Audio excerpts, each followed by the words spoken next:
예, 계속 우리가, 이어서 생각해 보고 있는 제목이죠. 예. 바울의 잠언. 예, 오늘은 6번째 시간이고요. 오늘의 주제는 어리석은 관하여는, 예. 어리석은 자들에 관하여 바울은 어떻게 이야기했는가? 이걸 이제 알아보는 시간이에요. 예. 바울의 잠언 6번째 시간이고요. 제가 거의 매주마다 설명을 해드리고 있는 것 같아요. 예. 성경에서 따로 바울의 잠언이라고 하는 건 없긴 없어요. 없는데 다만, 이 목사가 제가 성경을 묵상을 하다 보니, 여기서 여기까지는 바울의 잠언이란 말로 이렇게 좀 따로 생각해도, 이렇게 생각해도 하나님의 말씀을 이해하고 하나님께서 우리들에게 주고자 하시는 그 참 뜻, 본래 의미에 접근하는데 도움이 되겠다라고 생각을 해가지고 제가 임의로 정해놓은 것이 바울의 잠언입니다. 예. 해서 그 중에 이제 6번째 시간이고요. 예. 그런데 오늘 이 어리석은 자들에 관하여는 이라고 했는데, 오늘 이 어리석은 자들에 대해서 알아보기 위해서는요, 그 앞에 있는 5절 말씀도 함께 좀 볼 필요가 있습니다. 예. 물론 이제 그 3장 1절부터 계속 이제 보는 것이 더 정확하다라고 할 수 있겠죠. 왜냐하면 제가 지난주에 1절부터 5절까지를 잘라서 종말에 대해서 함께 생각을 해봤었잖아요. 그렇죠? 해서 종말의 때가 되면 사람들이 어떻게 행동하는가, 이런 것들에 대해서 이제 함께 생각을 해봤었어요.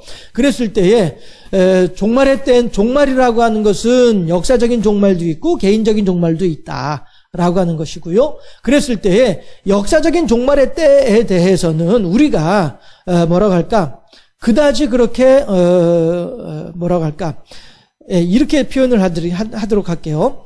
요한계시록에 대해서 제가 어렸을 때 만나봤던 어느 부흥 강사 목사님이, 제가 기회 있을 때마다 그 말씀 드렸잖아요. 그 목사님은 요한계시록이라고 하는 그 책에 대해서 어떤 복음, 하나님의 복음과는 별도의 따로 떼어놓고 생각하는 그러한 성향의 분이셨어요. 그 당시엔 물론 이제 몰랐지만 지금 생각을 해보면은 그런 거예요. 해서 이분은 예수 그리스도의 구원론 혹은 예수 그리스도의 구속사에 따라서 요한계시록을 해석하는 것이 아니고, 예, 요한계시록 하나만 따로 떼어놓고 이 책에 대해서 무시무시한 내용이고 무서운 내용이고, 이 성경에 기록되어진 1.1핵이라도 지키지 않으면은 저주를 받고, 뭐 이러한 측면에서 우리들한테 가르치셨던 그러한 목사님이었었어요. 그래서 제가 지금도 그 선이 기억나는 게 뭐냐 하면은, 이 부흥 강사 목사님이셨거든요. 3박 4일 정도 이제 와서 요한계시록을 강의하시는 거였었죠. 그런데 이분이 당신 따님 얘기를 하는 거예요. 그러면서 우리 집에 딸이 있는데 그 당시에 국민학교 2학년짜리라고 했던가, 아무튼 되게 어린 나이의 딸이었었어요. 그런데 하는 얘기가, 우리 집에 딸이 있는데요, 딸이 요한계시록을 읽었어요. 그래서 제가 물어봤어요. 계시록 읽고 나니까 어떠니? 그랬더니 아빠 너무 무서워요 라고 대답을 합디다. 이렇게 말씀을 하시는 거예요. 그게 무슨 얘기예요? 우리들에게도 요한계시록이라고 하는 책을 그렇게 두렵고 떨림으로 만나야 된다라고 하는 의미가 되는 거죠. 그 말은 제가 이제 목사가 돼서 제가 설교를 하면서 생각을 해보니까 어떤 의도가 들어있느냐 하면은, 그러니 당신네들은 부흥 강사인 나를 그만큼 존경하고 존중해야 돼, 내가 하는 말을 그만큼 귀담아 들어야 돼, 이런 의미가 들어있는 거더라고요. 제가 목사가 돼서 설교를 하다 보니 그때 왜 그 목사님이 그렇게 얘기를 했을까에 대한 부분들에 대해서 어렴풋하게나마 짐작이 되는 거예요. 그런 거였구나 라고 하는 생각이 드는 것이죠. 사실 저도 그래서 요한계시록이라고 하는 책은 무척이나 두렵고 떨리는 그런 책이었었어요. 막 첫째, 나팔, 이니, 아무튼 예, 그랬었어요. 그랬는데, 나중에 제가 이렇게 저렇게 공부를 하면서 요한계시록에 대해서, 요한계시록 얘기하려는 게 아니었는데, 예, 아무튼 요한계시록에 대해서 공부를 하다 보니까 구속사적인 측면에서 봐야 되는 책이고요. 교회사의 틀 안에서 봐야 되는 측면의 내용이었던 거예요. 그러니까 요한계시록은 뚝 떨어져 가지고 있는 하늘의 이야기를 하는 책이 결코 아니고요. 그 핍박당하던 시대 성도들이 예수 믿는다고 하는 이름으로 예수 믿는다는 명분으로 인하여서 고난당하고 핍박당하고 언제 어느 때 붙잡혀가지고 사자들이 우글거리는 원형 경기장 속에 들어가게 될런지 알 수 없는 그 불안하던 그때 그 시절을 통해서 요한계시록을 봐야지, 그 시절을 완전히 무시해버리고서 그냥 저 높은 곳에 있는 어떤 그런 신비한 책으로만 요한계시록을 보면은 이게 제대로 된 하나님의 본 뜻에 접근하기는 쉽지가 않다라고 하는 사실을 알게 된 거예요. 그래서 제가 그 뒤에도 제가 고등학교 1학년 때였나? 그때 부흥 강사 목사님이었거든요. 그 목사님에 대해서 그 뒤에도 틈날 때마다 생각을 해보는 거예요. 왜 그때 그 목사님이 그렇게 계시록을 얘기를 했지? 이렇게 하면서 말이죠. 네.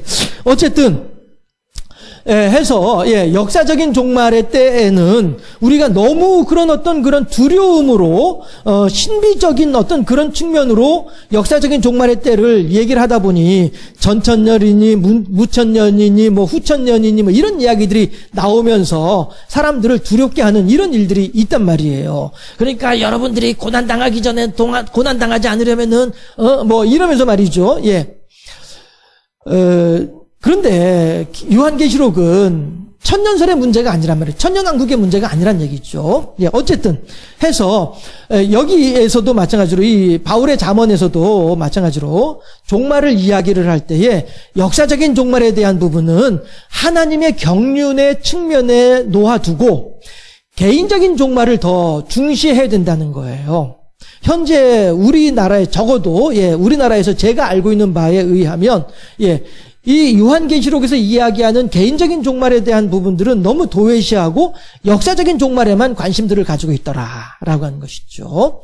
그런 측면에서 봤을 때 지난주에 제가 이제 개인적인 종말에 대한 부분들을 이제 중점적으로 함께 생각을 해봤던 것이고요. 그렇게 했을 때에 개인적인 종말의 측면에서 다시 디모데후서 3장 1절부터 5절까지를 보게 되면 어떤 일들이 벌어집니까? 하나님을 완전히 무시해버리는 거예요. 하나님을 완전히 외면해버리고 하나님은 없는 존재로 취급을 해버리면서 캐세라세라 내 소견에 옳은 대로 행하는 이런 일들이 있어진다는 것이죠. 종말의 때에. 그러니까 왜 우리 흔히 하는 말로 법은 멀고 주먹은 가까운 것처럼 하나님은 멀고 내 욕심은 가까운 이런 인생으로 이러한 사회로 바뀌어진다는 것이죠. 사람들의 생각부터가 이렇게 하는 것이죠. 해서 하나님을 경외하고 하나님의 뜻을 따라 내가 수고하고 헌신하고 나를 희생하는 것은 너무나도 어리석은 일이다라고 사람들은 생각하는 거예요. 그러면서 욜로 한 번뿐인 인생인데 너의 삶을 살아야 될 것 아니야. 어째서 하나님이라고 한 신앙 가운데 매여가지고 너의 인생을 허비하는 것이야 라고 생각하는 사람들이 많아질 때에 이 사람들을 향하여서 종말의 때가 가까움을 이야기해 줄 수 있어야 된다는 것이죠. 너 그런 식으로 하나님께서 너에게 어떤 그게 아니라 그렇게 접근을 할 것이 아니죠. 제가 좀 흥분을 해가지고 잘못 말씀드렸어요. 다 지우시고 아침에 말씀드렸던 것처럼 하나님께서 이미 당신에게 구원의 길을 열어주셨음에도 불구하고 구원의 문을 활짝 열어놓고 들어오라고 말씀하고 계시는데도 불구하고 당신이 아직까지도 그 안에 들어가기를 거부하고 있으니 하나님의 마음은 참으로 안타까울 것입니다. 이것이 이제 개인적인 종말에 대한 부분을 이야기할 수 있는 내용이 되는 것이죠. 그랬을 때에 이 3장 1절부터 5절까지는 내용들이 다 그런 내용들이에요. 그래서 5절에서 뭐라고 얘기를 하냐면은 바울이 경건의 모양은 있으나 경건의 능력은 부인하니 이 경건의 모양은 있으나 경건의 능력은 부인하는 자들은 어떤 자들이에요? 하나님을 믿노라 하면서도 하나님 없이 살아가는 앞에 2절부터 5절까지 4절까지는 내용의 사람들, 이 사람들을 대하여서 5절에서요. 이 같은 자들에게서 네가 돌아서라.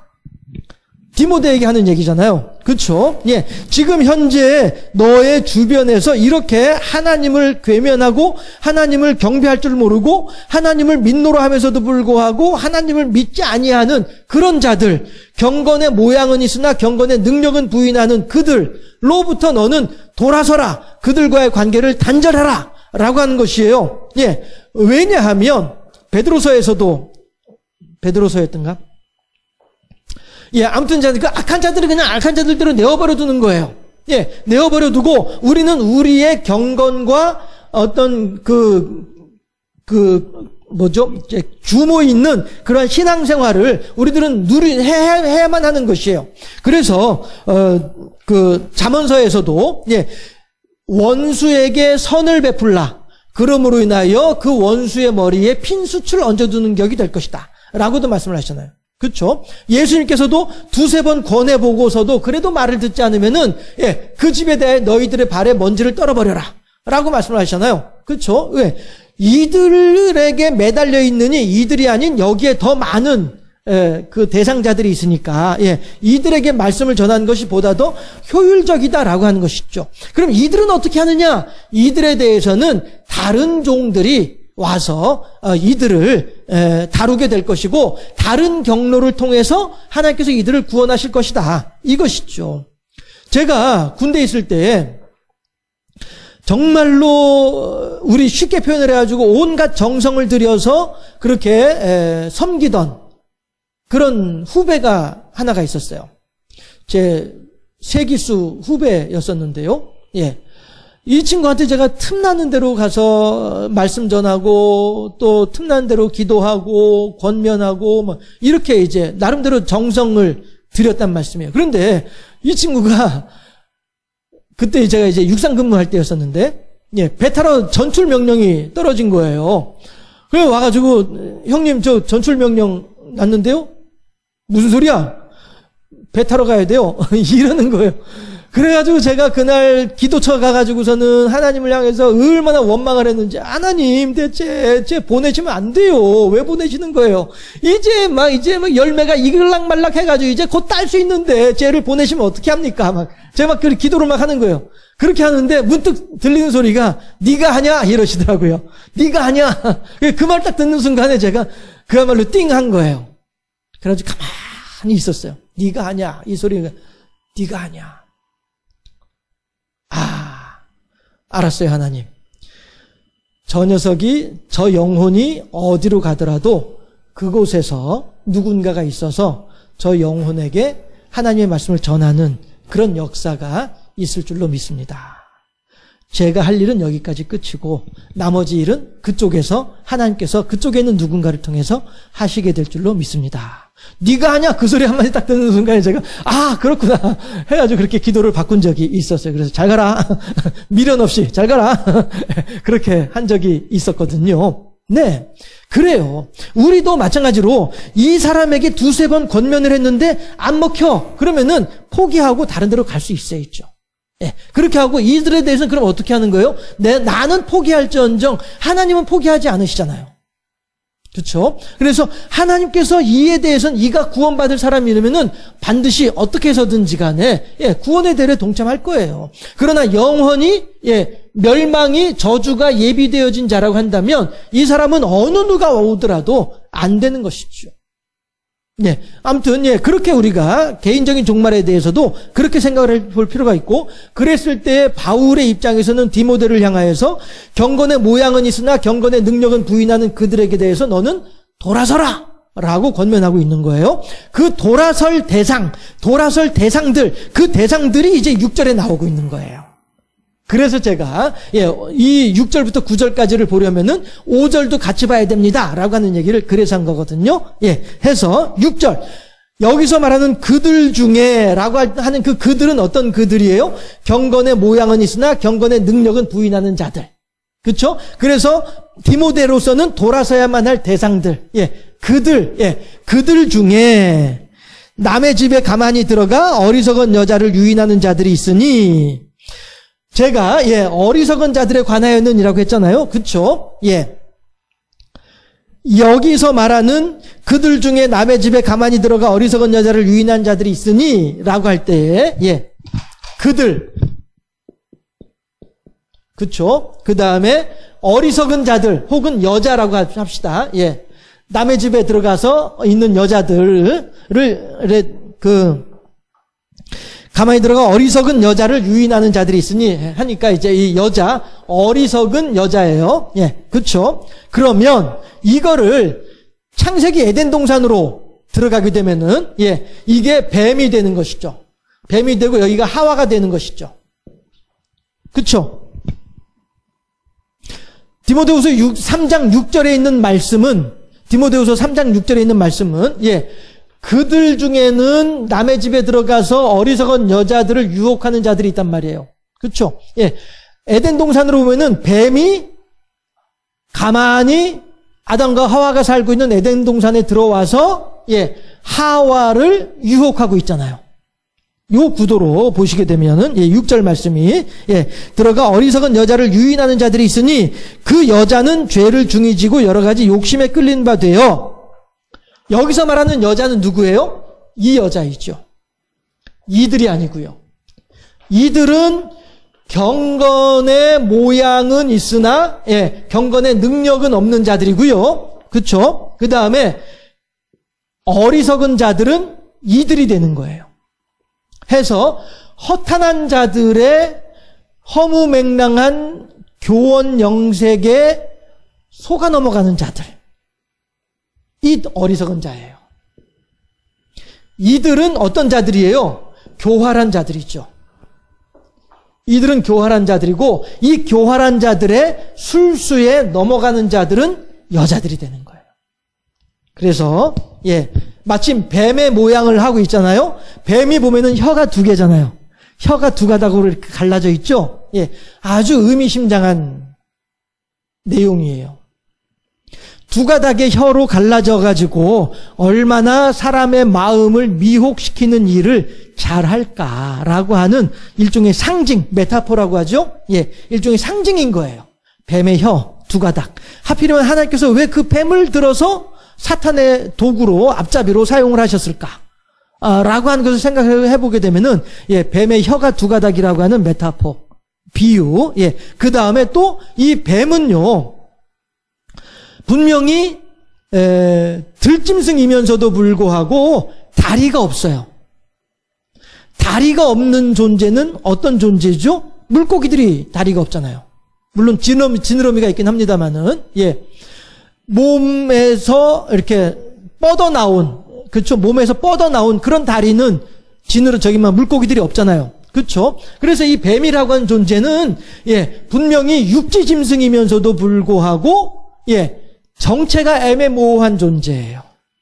여기에도 속하지 않고 저기도 속하지 않는 이러한 존재이거든요. 이게 이제 뱀이 가지고 있는 의미거든요. 그런 측면에서 봤을 때에 한 자들이고요. 그리고 이들은 하나님을 믿노라 하면서도 불구하고 실제는 믿지 않는 자들이고요. 이러한 자들이 되는 거예요. 그리고 이들에 의해서, 이들의 새치혀에 의해서 농락당하는 대상들이 어리석은 자들이에요. 결론, 오늘의 결론 이거예요. 이 구도만 정확하게 이해하고 계시면 오늘 디모데후서 3장 6절에서 9절까지에 대해서는 다 이해하신 것이라고 봐도 될 것 같아요. 그래서 이들이 어떤 자들이냐면요. 7절을 보게 되면은요. 6절 하반절부터 함께 보시죠. 그 여자는, 그쵸? 그 여자는 죄를 중히 지고 여러 가지 욕심에 끌린 바 7절 항상 배우나 끝내 진리의 지식에 이를 수 없느니라 라고 하는 거예요. 이들은 결코 높은 수준의 진리의 높은 수준에 이를 수가 없다는 거예요. 왜 그러냐 하면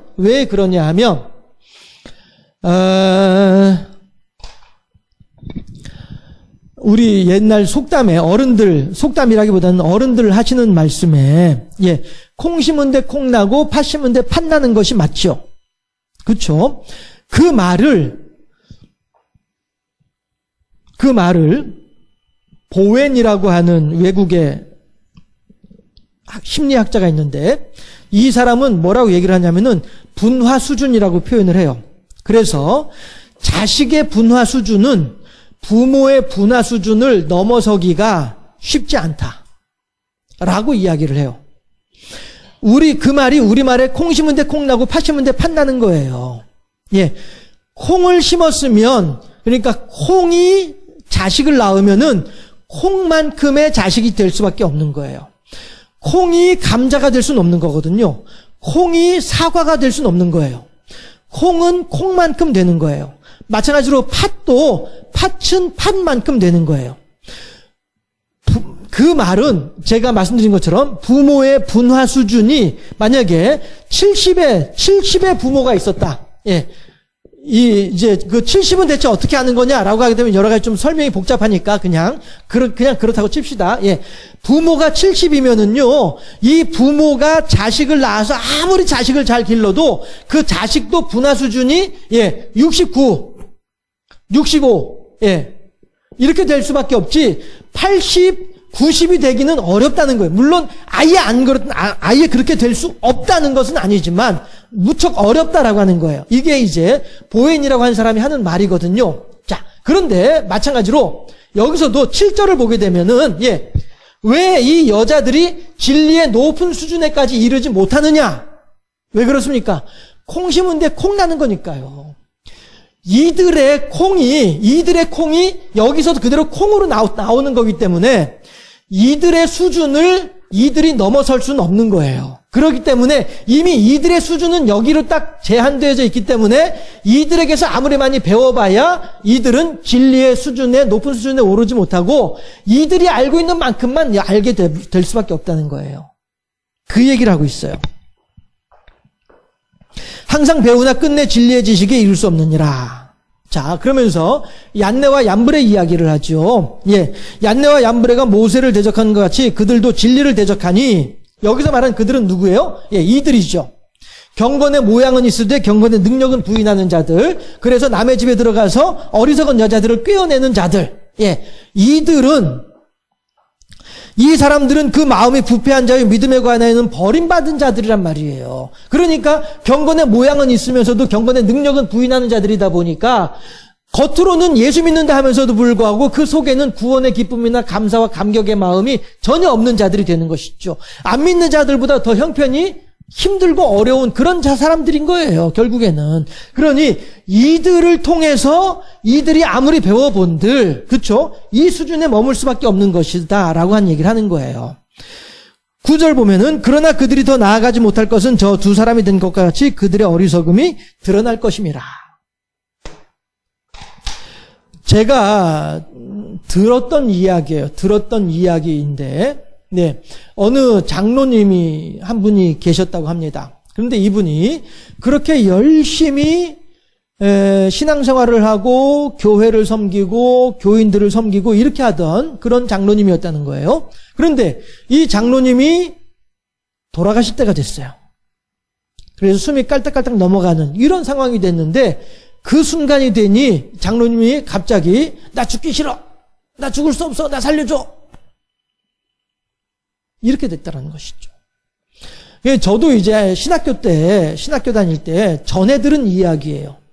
그런 분들이 있었다라고 하더라 라고 하는 이야기를 제가 전해 들었던 거예요. 그랬는데 그와 비슷한 경우를 제가 그 또한 마찬가지로 직접 경험한 건 아니었구나. 제가 그 교회 간이 그 교회에서 불과 한 2, 3개월 정도 전에 있었던 사건이었었으니까요. 그 사건이 뭐였냐면은, 마찬가지로 장로님이었었어요. 그런데 이 장로님이, 젊었을 때에 교회 건축하고 하는 것 때문에 집을 세 채를 바쳤다고 하든가 이런, 이야기가 있는, 그러한 장로님이에요. 그런데 이 장로님이 은퇴할 때가 됐어요. 은퇴할 때가 됐는데 그 장로님의 바로 밑에 있는 이제 장로님, 후배 장로님이겠죠. 이 후배 장로님이 은퇴할 이 A 장로님, B 장로님으로 칩시다.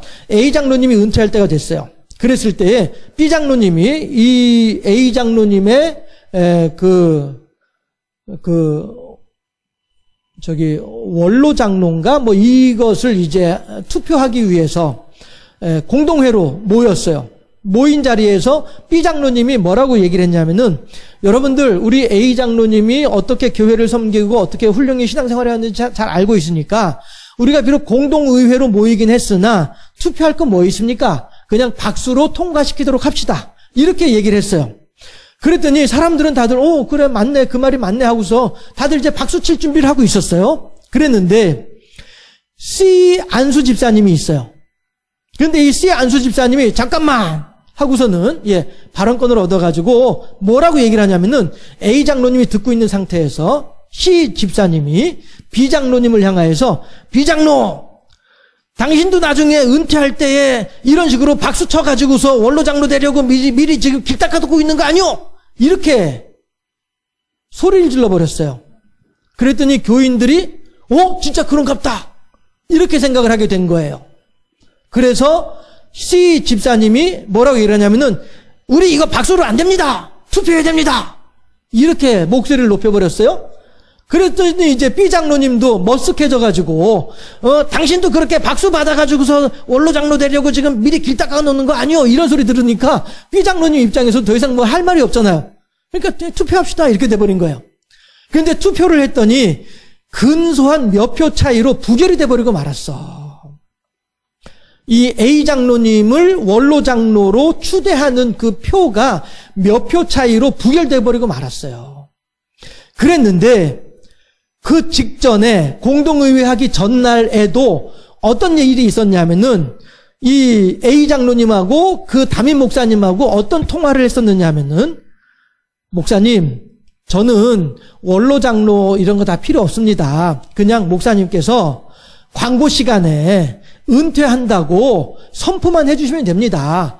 이렇게 목사님한테 그 이야기를 할 정도로 그렇게 존경받는 그러한 장로님이었었어요.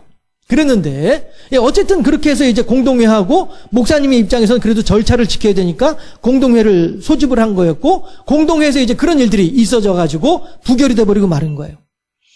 이랬더니 정작 어떤 일이 생기냐면은, A 장로님이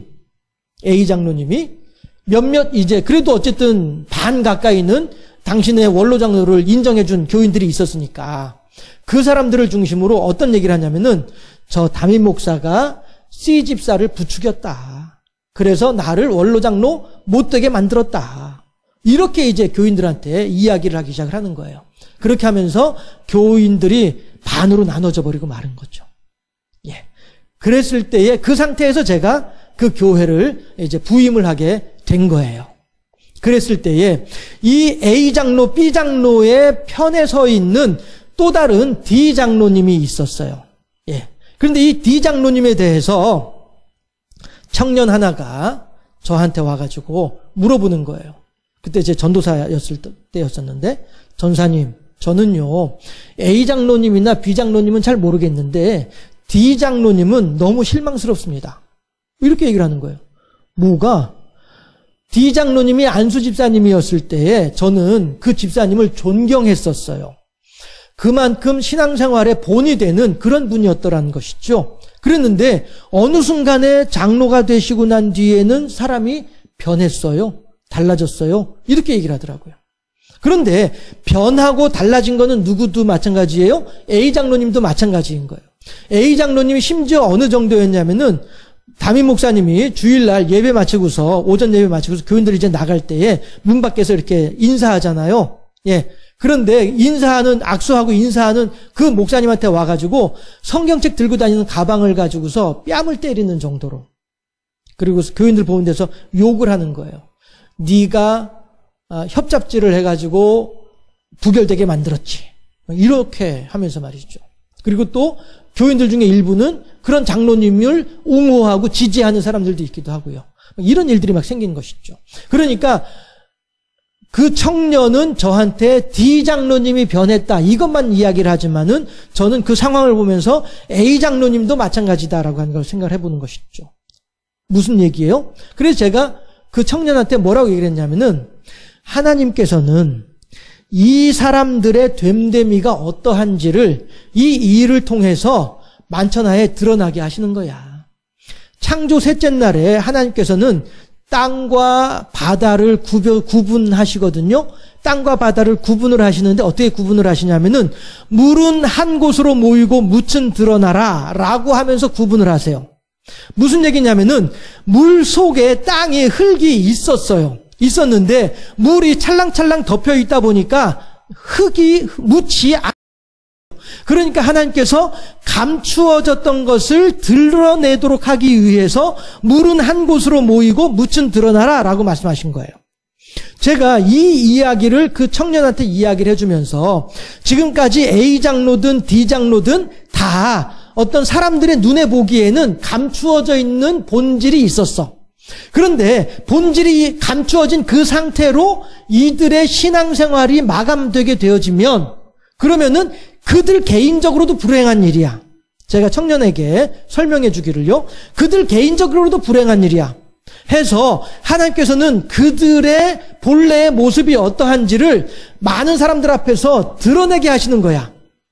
그렇게 해야 A 장로든 D 장로든 자기들이 회개할 수 있는 기회를 얻을 수 있거든. 그렇게 청년에게 그렇게 설명을 해준 적이 있었어요. 해서 하나님께서는 지금 그들에게 회개할 수 있는 기회를 주기 위해서 이런 일들을 통해서 본인들이 어떠한 존재인지에 대해 깨닫게 하시는 거야. 그리고 마찬가지로 교인들도 마찬가지로 너도 그렇잖아. 너도 그 D 장로님을 존경했다면서. 그런데 D 장로님의 본질이 어떠한 것을 깨닫고 나니 넌 지금 어떠하냐? 조심스럽죠. 그렇지. 너 조심해야 되는 거야. 우리들은 다 이렇게 내 속에 감추어져 있는 남들은 모르고 나만 알고 있는 이러한 부분들이 있을 수 있거든. 이것에 대해서 하나님께서는 들추어내서 물은 한 곳으로 모이고 묻은 드러나라. 그렇게 해서 드러나게 하심으로써 우리로 하여금 회개할 수 있는 기회를 얻게 하시는 거야. 그렇게 제가 설명을 한 적이 있었거든요. 네. 자, 그랬을 때에 9절 다시 보면은요. 그러나 그들이 더 나아가지 못할 것은 사람이 된 것과 같이 그들의 어리석음이 드러날 것입니다. 그렇죠? 예. 해서 이들의 수준에 따라서 이들의 어리석음이 드러나게 되는 거예요. 그러면 이것이 이들에게 저주입니까? 이들이 하와가 이렇게 먹고 나서 에덴 동산에 쫓겨나는 것이 하와에게 저주입니까? 저는 여러분들에게 아담과 하와가 에덴 동산에서 나온 것이 저주라고는 한 번도 말씀드리지 않았어요. 도리어 이들이 나옴으로 말미암아 땅이 저주를 받았지 이들이 저주를 받은 것은 아니에요. 그래서 땅이 저주를 받아서 땅에서 가시가 나오게 된 것이지, 예, 이들이 저주받은 것은 아니에요. 도리어 하나님께서는 이 아담과 하와를 에덴 동산에서 내어보내시면서도 이들을 위하여서 어떻게 합니까? 가죽옷을 지어 입히신 분이 하나님이에요. 미워가지고 내쫓을 때 그렇게 해서 내쫓나요? 아니잖아요. 흥부놀부 우리가 옛날 전래동화 보게 되면은 놀부가 흥부 쫓아낼 때 어떻게 쫓아냅니까? 예, 그냥 발로 뻥 차서 쫓아내 보내고 말잖아요. 미우면 그렇게 보내는 거예요. 하나님은 그렇게 보내지 않으셨어요. 너희들이 나아가서 이 에덴 동산이 아닌 저 세상에 나아가서 어떻게 살게 될지까지도 미리 다 알고서 말씀하셨어요. 뭐라고 말씀하셨어요? 이제부터 너희들은 고기를 먹어라. 에덴 동산에 있을 때에는 에덴 동산의 과일만으로도 너희들의 영양 섭취가 충분했어. 그런데 이제 에덴 동산이 아니라 세상에 나가서 살게 되니까 영양 섭취를 위해서 너희들은 고기를 먹어도 돼. 라고 말씀하신 분이 하나님이에요. 결코 아담과 하와가 미워서 내쫓는 하나님이 아니라고요. 도리어 아담과 하와로 하여금 이들이 이제 우리와 같이 영안이 밝아졌으니, 그렇죠? 영안이 이제 보는 것이 하나가 되어서 우리와 같이 되었으니 이들이 동산에 있는 영생하는 열매를 먹고 영생할까 두렵다. 그래서 아담과 하와를 영생나무의 열매로부터 분리시키기 위해서 내보내는 거예요. 왜냐하면 이들은 아직 영생할 수 있는 만큼은 능력은 안 되거든요. 영생할 수 있는 능력이 안 되는데도 불구하고 영생의 능력을 가지게 되면 이건 도리어 이들에게 불행한 일이거든요. 그래서 아담과 하와를 에덴 동산에서 나가게 하고 영생하는 나무 주변에는 두루 도는 화염검으로 지키시는 거예요. 아무나 못 들어오게. 이것은 아담과 하와가 미워서, 아담과 하와가 이 영생하는 나무 열매를 먹을까 봐서 심통나서 이래서 그렇게 하신 것이 결코 아니라는 거예요. 아직 너희들은 영생할 수 있을 만큼의 자격은 안 돼. 그러니까 너희들이 영생할 수 있는 자격을 갖추게 되면 그때는 내가 이 영생의 열매를 먹을 수 있도록 해줄게. 이 뜻이에요. 결코 아담과 하와가 미워서 싫어서 귀찮아서 그래서 내쫓는 것이 아니란 말씀이에요. 마찬가지로 하나님께서는 이 어리석은 여자들에게도 그 본인의 어리석음을 밝히 드러나게 함으로 말미암아서 뭐예요? 회개할 수 있는 기회, 성장할 수 있는 기회를 주기 위해서, 그래서 하나님께서 이렇게 역사하시는 거예요. 어리석은 자들에 관하여는, 이 어리석은 자들은 우리가 결코 미워하거나 배척하거나 무시할 수 있는 대상들이 결코 아니에요. 하나님은 그들을 끝까지 사랑하시되 당신의 아들을 희생시키시기까지 사랑하신 분이 하나님이시잖아요. 그렇죠? 그러니까 아무리 우리 주변에 어리석은 자들이 있다 할지라도 우리가 그들을 미워할 수 있는 자격은 우리는 없어요. 왜냐하면 우리는 하와보다도 못난 사람들이거든요. 하와의 수준을 우리가 어떻게 넘어갈 수 있어요? 우리는 못 넘어가요. 하와를 넘어가지 못하는 사람들이 우리들이에요. 그러니 우리들은 어떻게 해요? 예수님을 잡는 거죠. 십자가를 붙잡는 거죠. 그래서 십자가를 붙잡고서 십자가에 대롱대롱 매달려가지고 그나마 겨우 천국에 들어갈 수 있는 거예요. 내 능력으로는 못 들어가요. 예, 이 수준을 우리들은 못 넘어간다니까요. 보웬이라고 하는 심리학자가 말하는 자아 분화 수준. 어느 자식이든지 간에 부모의 분화 수준을 넘어가기는 쉽지 않다, 힘들다 라고 얘기를 한단 말이에요. 예, 복음에서도, 하나님의 복음에서도 그대로 드러나는 거예요. 우리가 아담의 수준을 넘어설 수 있나요? 우리들은 모두가 다 아담의 후손들인데 아니에요. 아담의 후손으로서 우리들은 아담보다도 훨씬 더 못한 존재들이 우리들이에요. 이걸 알아야 돼요. 나는 그만큼 나약한 자고, 나는 그만큼 미련한 자고, 나는 그만큼 어리석은 자다라고 하는 사실을 알아야 돼요. 알아야만이 비로소 드러나게 되고, 드러나게 돼야 비로소 어떻게 해요? 새로운 점프의 기회가 생기잖아요. 점프의 기회가 뭡니까? 날아다니는 파리가 있어요. 날아다니는 파리가 비행기에 올라탔어요. 그런데 그 비행기가 프랑스 파리로 가. 그러면은 날아다니는 파리의 능력으로 프랑스 파리에 가는 겁니까? 아니죠. 파리 가는 비행기를 탔으니까 파리로 가. 말이 좀 재밌죠? 예.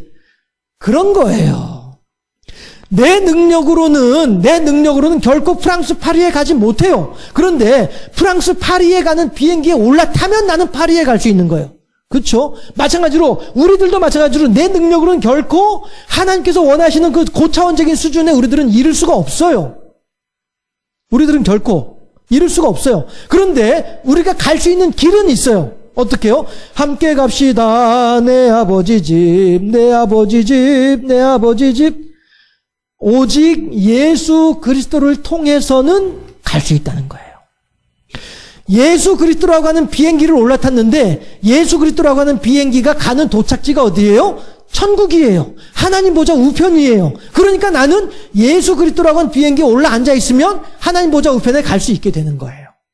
내 능력으로는 못 가지만, 그런데 나의 어리석음이 밝히 드러나지게 되니 오호라 나는 곤고한 자로다. 누가 나를 이 사망의 몸에서 건져내랴. 로마서 8장에서 바울이 내가 그렇게 율법을 통해서 하나님의 의의를 이루어보려고 했는데 율법을 통해서는 결코 하나님의 의의를 이룰 수가 없다라는 사실을 깨달아 아는 그 순간에 하는 탄식이 뭐예요? 오호라 나는 곤고한 자로다. 왜 곤고해요? 하나님의 의의를 이루지 못하니까. 의의를 이루지 못하는 것은 구원받지 못하는 거니까. 구원받지 못하는 건 천국에 들어가지 못하는 거니까. 천국에 못 들어가면 난 여전히 지옥 같은 이 세상에 살아야 되는 것이니까. 그러니까 곤고한 자가 되는 거예요. 오호라 나는 곤고한 자로다. 누가 나를 이 사망의 몸에서 건져내랴.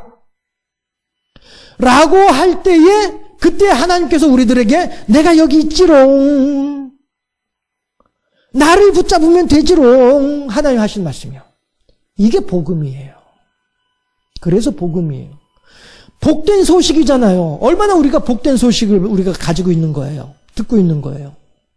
결국 어리석은 자들의 어리석음을 밝히 드러내는 이유는 뭐예요? 그들로 하여금 회개할 수 있는 기회를 얻도록 하기 위함이고, 회개한다는 말은 다시 말해서 예수 그리스도의 십자가를 꽉 붙잡을 수 있는 기회가 되기 때문이란 말씀이죠.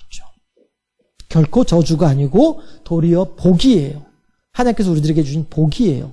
마찬가지로 저도 제가 아까 잠깐 제 간증을 잠깐 했습니다만은 만약에 제가 그때 네가 하냐? 그 소리를 만약에 못 들었다고 한다면 아니면 또 네가 하냐 소리가 들렸음에도 불구하고 제가 그냥 무시해버리고 말았다고 한다면 저는 여전히 뭔가 내 능력이나 내 의의를 가지고 사람들을 어떻게 돌보고 어떻게 할 거 이런 생각을 하고 있었을 것 아니겠어요? 그렇죠? 그런데 그 순간에 네가 하냐? 그 소리 딱 듣는 순간에 그래서 아 그렇네 이렇게 되는 거 아닙니까? 예, 그 순간에 깨달아 알게 되는 거 아니에요? 깨달아 알면서 내가 한순간 이렇게 한 걸음 더 성장하는 거잖아요. 그렇죠?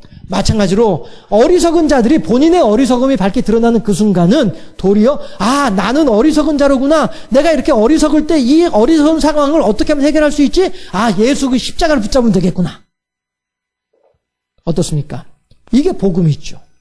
우리 모두는 그러한 하나님의 가르치심, 하나님의 깨우쳐 주심에 따라서 그 은혜를 받아서 여기까지 와 있는 사람들이고요. 할렐루야. 더욱더 하나님을 경배하면서 어리석은 자들에 관하여는 인자와 인애와 자비로 그들을 섬기고 그들에게 하나님의 말씀을 전해주고 그렇게 하나님의 나라에 그들과 함께 들어갈 수 있도록 우리가 힘을 쓰고 그러나 내가 하려고 하는 것이 아니라 성령께서 시키실 때 그 일들을 감당하고 하게 되는 것이죠. 해서 하나님께서 이 사람에게 두세 번 권하다가 이 사람이 그 말을 듣지 않게 되면은 다른 데로 가서 뭐 이렇게 하면 되는 것이죠. 어쨌든 우리들은 언제나 여호와 제일주의의 신앙으로 하나님을 경배하고 하나님의 뜻에 순종하는 삶을 살겠다. 이 입장 하나만 제대로 가지고 있게 되면 우리들은 어리석은 자들에 관하여서도 얼마든지 지혜롭게 대할 수 있겠다. 해서 하나님께 큰 영광 돌려드리는 풍성한 열매를 가지고 살 수 있겠다. 라고 하는 소망을 가지고 더욱더 하나님을 기쁘시게 하는 우리 모두가 되어줄 수 있기를 주님의 이름으로 축원합니다. 기도하겠습니다.